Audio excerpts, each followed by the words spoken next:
This video, Innovations in the Green Economy, was created by the International Innovation Center for the Aral Sea Basin under the President of the Republic of Uzbekistan and the Canada Fund for Local Initiatives. In 2019, Uzbekistan began to create a green economy. A green economy focuses on sustainable practices involving the use of natural resources. The overarching philosophy is that we can only avoid environmental crisis and leave our children and grandchildren with a green Uzbekistan and planet if we introduce innovations and green technologies today. Climatologists have called 2019 the hottest year in the history of observations after 2016. If the temperature increase cannot be kept within 1.5 degrees, many parts of the planet will become uninhabited. How have other countries moved towards green economies? According to 2018 data from the Global Green Economy Index, which measures the environmental and economic performance of 130 countries, Uzbekistan is not yet included on the list of the greenest economies.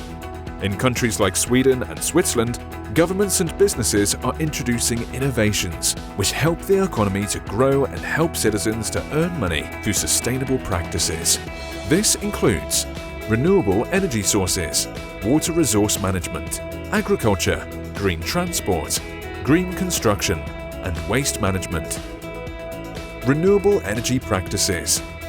Such global information technology giants as Google, Microsoft, and Apple have been using renewable energy sources like solar panels, biogas, wind energy, and geothermal energy for many years. Apple, Google, and Facebook receive 100% of the energy from renewable energy sources. Amazon plans to achieve 100% renewable energy by 2030.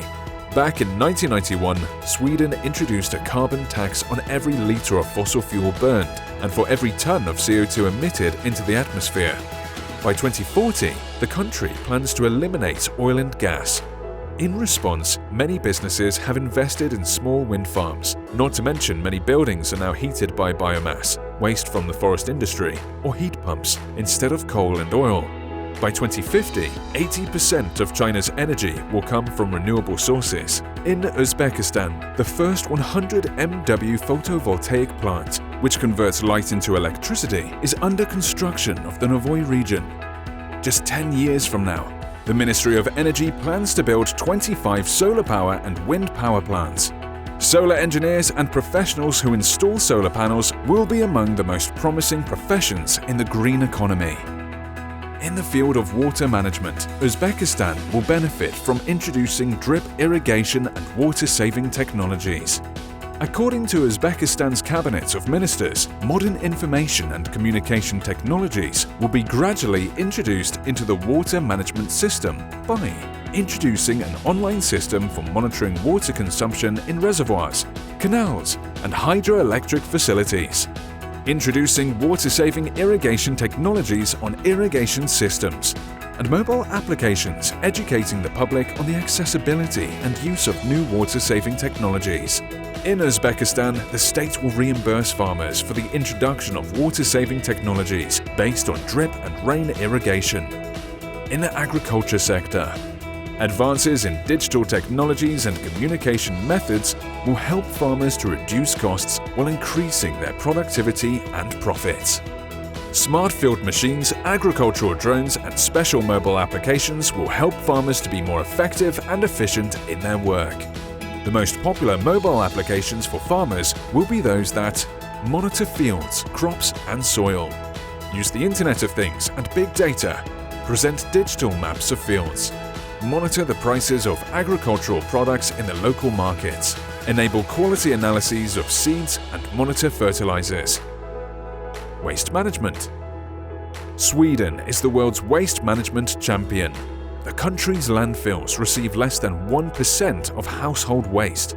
As of 2019, Sweden had not only built the infrastructure to cover its own recycling needs, but also began importing waste from other countries. Approximately 1.5 million tons of raw materials from Norway, Ireland, and throughout the United Kingdom are delivered to local enterprises each year. Tied to this, many Swedish businesses are making money processing waste by selling lead obtained from batteries, making flooring and artificial football turf out of auto tires, and using the biogas processed from waste as fuel for garbage trucks. Green construction. Talan Towers, the first green business center in Kazakhstan, was built in its capital, Nur-Sultan. Most of the green technologies used in construction were introduced in Kazakhstan for the first time. Talan Towers uses energy-efficient elevators, special energy-saving windows, and solar panels. This is the country's first building to use green roof technology that retains heat in the cold season and stays cool during the warm season. The business center recycles rainwater, offers charging stations for electric vehicles, as well as changing rooms and showers for cyclists. According to the United Nations Development Programme, 49% of the heat and electricity produced in Uzbekistan is consumed by buildings, almost 70% of which are residential. In 2017, the policy initiative Market Transformation for Sustainable Rural Housing in Uzbekistan was implemented to address this issue. The idea is for businesses to use environmental innovations. For example, in the financial sector, since 2011, South Korea has been using a unique system of green payments cards. Customers are incentivized to purchase organic products, use public transportation, and use credit cards to accumulate points that can ultimately be spent on utility bills or donated to charity.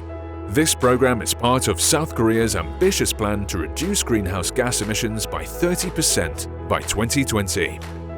We encourage you to think about the projects you can implement in your city and region in the green economy. After all, we need everyone to help ensure that Uzbekistan's children live in and inherit a green country.